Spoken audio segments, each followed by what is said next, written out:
অনুরাগের ছোঁয়া ধারাবাহিকের আগামী পর্বে আমরা দেখতে পাবো মিস্কার পাপাই যে দীপাকে অ্যাক্সিডেন্ট করে মারতে চেয়েছিল তা সূর্য জানতে পেরেই মিস্কার পাপাইকে বেদম ধোলাই দিয়ে পুলিশের হাতে তুলে দিল। হ্যাঁ বন্ধুরা, আমরা এমনটাই দেখতে পাবো অনুরাগের ছোঁয়া ধারাবাহিকের আগামী পর্বগুলোতে। মিস্কার পাপাই দীপার সমস্ত পারফিউমে আগুন লাগিয়ে পুড়িয়ে দেয়। তা বুঝতে পেরে দীপা কাউকে কিছুই না জানিয়ে মিস্কার বাড়িতে যায় মিস্কার পাপাইয়ের মুখোমুখি দাঁড়াতে। অপরদিকে অর্জুন দীপার বাড়িতে এসে রূপার মামির কাছ থেকে জানতে পেরেই ছুটে যায় দীপাকে মিস্কার পাপাইয়ের হাত থেকে রক্ষা করতে। অপরদিকে মিস্কার পাপাই দীপার দিকে বন্দুক তাক করে, কিন্তু ঠিক সময় মতো অর্জুন পৌঁছে গিয়ে মিস্কার পাপাইকে আচ্ছা মতো রামধোলাই দিয়ে দীপাকে বাড়ি নিয়ে আসে। কিন্তু মিস্কার পাপাই প্রচণ্ড খেপে যায়, দীপার ক্ষতি করার জন্য উঠে পড়ে লাগে।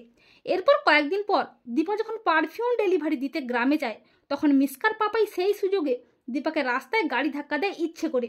দীপাকে বুধিয়া ও গ্রামের সবাই মিলে গ্রামেরই একটা হসপিটালে নিয়ে যায়। আর সূর্য দীপাকে রক্তাক্ত অবস্থায় দেখে একেবারে ভেঙে পড়ে এবং দীপাকে সুস্থ করে তোলার সমস্ত দায়িত্ব নিজের কাঁধে তুলে নেয়। আর সূর্য মরিয়া হয়ে ওঠে দীপার অ্যাক্সিডেন্টটা কিভাবে হয়েছিল তা জানার জন্য। সূর্য একটা সময় বুধিয়ার কাছ থেকে জানতে পারে যে একজন ভদ্রলোক ইচ্ছে করে দীপাকে অ্যাক্সিডেন্ট করেছে। বুধিয়া গাড়ির নাম্বারটা মনে করে সূর্যকে দেয় মিস্কার পাপায়ের গাড়ির নাম্বারটা। আর সূর্য পুলিশকে সবটা জানায়।